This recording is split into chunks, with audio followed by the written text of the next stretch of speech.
घटिया हरकत कर देता है वो। आप बेफिक्र हो जाएं, आपके ये पैसे बिल्कुल जाया नहीं होंगे। आपके हक हलाल की कमाई है, मैं जाया, क्योंकि आप ये समझे आपने भारी सरमाया करेगी। सोच रही हूँ कि ये करना भी चाहिए या नहीं। ये बात कामरान को सोचनी चाहिए थी। अब उसने सोशल मीडिया पर झूठ फैलाया है तो फिर सच का सामना करने के लिए भी तैयार हो जाए। रिसेंटली ज्वाइन किया है, खुद कामरान सर ने हायर किया उनको, वो भी आपकी पोस्ट पर। माल तैयार है, मैं बस आपको मैसेज कर रहा हूँ, आपका जितना भी नुकसान अदालत में हुआ है वो सारा आपके फायदे में बदल जाएगा। कामरान के पैसों पे पल रहे हो, मेरी पोजीशन पे तुम उसी की कंपनी में काम कर रहे हो और यहाँ तो मेरी मदद करने की एक्टिंग कर रहे हो।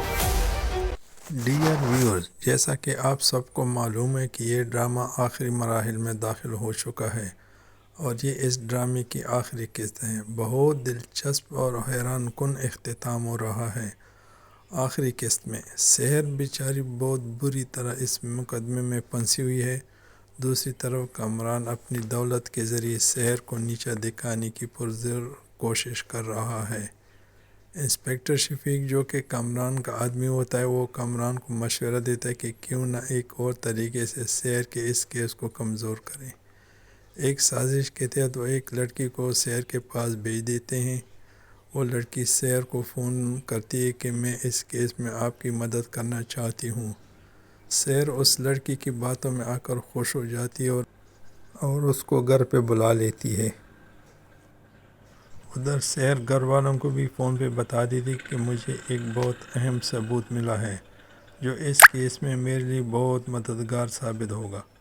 अदालत में जब उस लड़की को कटहरे में बुलाया जाता है तो वो लड़की सेहर की उम्मीदों के ख़िलाफ़ बयान दे रही होती है कि सेहर ने मुझे पैसे देकर उसके हक़ में बयान देने के लिए राज़ी किया था, लेकिन मैं ऐसा कोई झूठा बयान देने के लिए तैयार नहीं हूँ। लड़की के इस बयान से सेहर को बहुत दुख पहुँचता है, बल्कि नाउमीदी बढ़ जाती है। अब तो अदालत को भी कामरान के हक़ में फ़ैसला देने में कोई मसला नज़र नहीं आ रहा है, लेकिन अल्लाह ताला के फ़ैसले अटल होते हैं। इस दौरान अदालत के सामने एक आदमी जिसका नाम रोहित है आ जाता है और अदालत को कहता है कि मेरे पास भी कुछ सबूत हैं जो मैं अदालत के सामने पेश करना चाहता हूँ।